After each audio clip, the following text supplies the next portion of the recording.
Good morning my dear learners. So आज हम लोग पढ़ेंगे कि कैसे एक नंबर को हम लोग रैशनल है या इरेशनल है कैसे पहचानेंगे। ये क्लास 9 में पढ़ चुके हैं। तो आज उसका प्रूविंग पार्ट पढ़ेंगे कि अगर वो इरेशनल है तो उसे प्रूव करो कि वो इरेशनल है। तो इससे पहले मैं आपको ये बताना चाहूंगी कि रैशनल नंबर किसे कहा जाता है। रैशनल नंबर किसे कहा जाता है? एनी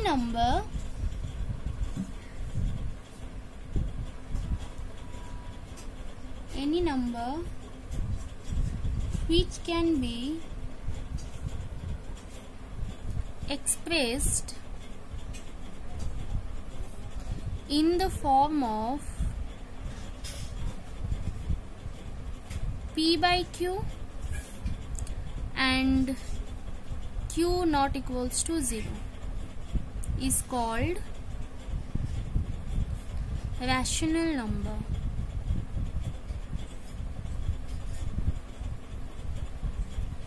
ठीक है, तो p बाई क्यू फॉर्म में हम उसे लिख सकते हैं और वो q नॉट इक्वल्स टू 0। अगर ये दो कंडीशन सेटिस्फाई कर रहा है तो इसे बोला जाएगा रैशनल नंबर।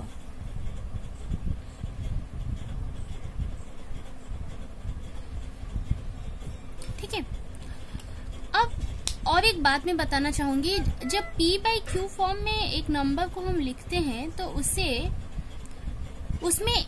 एक छोटी सी समझने की बात है कि p बाई क्यू फॉर्म में जो जिससे हम लिखते हैं तो ये p और q में कोई भी ये रिड्यूस्ड फॉर्म में होगा। ये जो फ्रैक्शन होगा ये रिड्यूस्ड फॉर्म में होगा। रिड्यूस्ड फॉर्म माने p और q एक दूसरे के को प्राइम होंगे। जैसे कि 3/4 ये रिड्यूस्ड फॉर्म में है, मतलब इसे अब और हम कैंसिल नहीं कर सकते हैं। तो ये 3 और 4 में कैंसिल नहीं कर सकते हैं। इसको टेक्निकली हम कैसे बोलेंगे कि 3 और 4 ये दोनों को प्राइम्स है। ये दोनों को प्राइम्स है। अब को प्राइम का मतलब क्या है? ये दोनों में और कोई भी कॉमन फैक्टर नहीं रह रहा होगा। ठीक है, को प्राइम का मतलब ये दोनों में कोई भी और 1 के सिवाय और कोई भी कॉमन फैक्टर नहीं हुआ होगा। ठीक है, इतना समझ में आ गया। अब यही बेस है ये जो हम लोग पढ़ेंगे कि कोई भी नंबर √2, √3, √5, √11, √7 कोई भी नंबर अगर हम लोग ले रहे हैं तो वो कैसे हम लोग उसे प्रूव करेंगे कि वो इरेशनल है।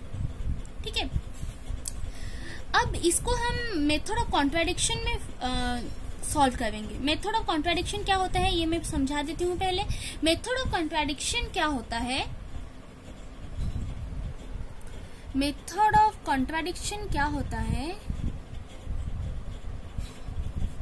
कि कोई भी अगर स्टेटमेंट गिवन है, एक स्टेटमेंट यहाँ पे गिवन है, उसे मुझे प्रूव करना है, तो उसका जो नेगेटिव है वो उसको मैं ट्रू मान के चलूंगी।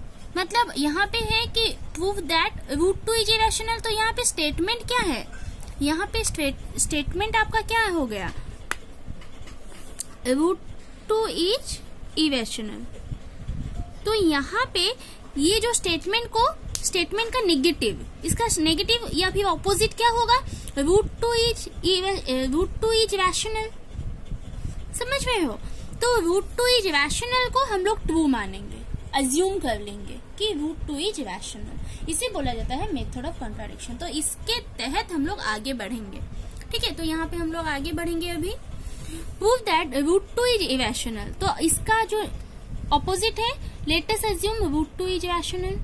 सो इट कैन बी एक्सप्रेस। अगर हम लोग √2 को रैशनल ले रहे हैं तो ये जो यहाँ पे हम लोग पढ़े, any number which can be expressed in the form of p by q and q not equals to 0 is called rational number. तो ये इसे सेटिस्फाई करेगा। तो so it can be expressed in the form of p by q and q not equals to 0 and p and q have no common factor. ये जो को prime है इसे को प्राइम लिखो या फिर p and q have no common factor. कोई भी कॉमन फैक्टर नहीं रहा होगा। ठीक है, now √2 equals to p by q हम लोग लिए ना कि √2 can be express in the form of p by q। तो √2 is equal to p by q। तो बोथ साइड को हम लोग अगर स्क्वायरिंग करेंगे तो √2 का square equals to p² by q² होगा।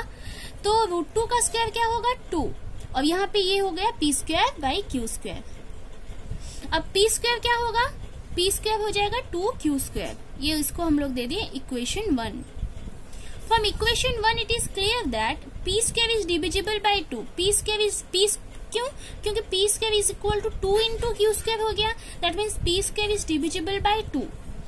सो पी ऑल्सो डिविजिबल बाई 2। अगर किसी नंबर का स्क्वायर, किसी स्क्वायर नंबर अगर कोई दूसरे 2 से डिविजिबल हो रहा है तो उसका रूट ओवर भी q से डिविजिबल होगा। जैसे कि मानो 4 एक स्क्वायर नंबर है, तो 4 को अगर हम लोग 4 2 से डिविजिबल है तो 4 का रूट ओवर कितना हो रहा है 2, तो 2 भी 2 से डिविजिबल होगा। 16 ले लिए, 16 2 से divisible, is divisible bye 2, is divisible bye 2। ठीक है, तो 16 का रूट ओवर 4, तो 4 भी डिविजिबल बाय 2 होगा। ठीक है, अगर हम लोग ले लिए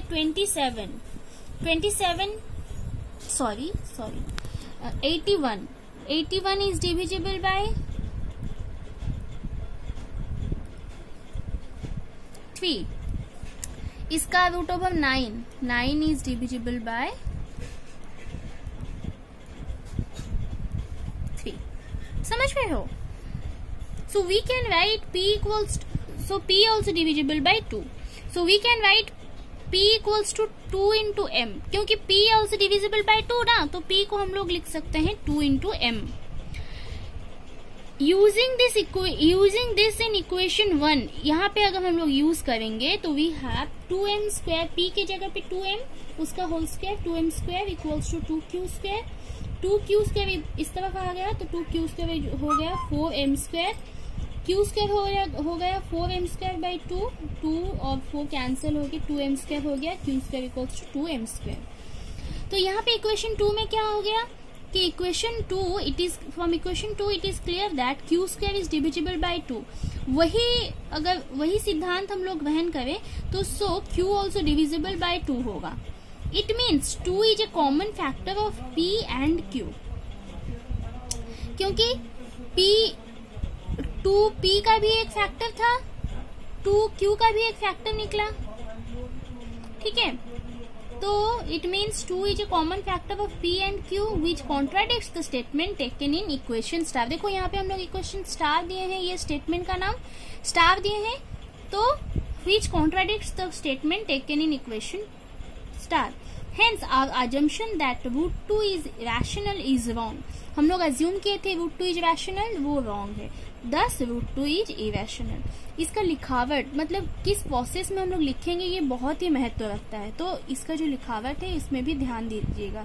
ठीक है, तो यही है बात कुल मिलाकर root 2 is irrational, इसका प्रूविंग पार्ट ये है। Thank you.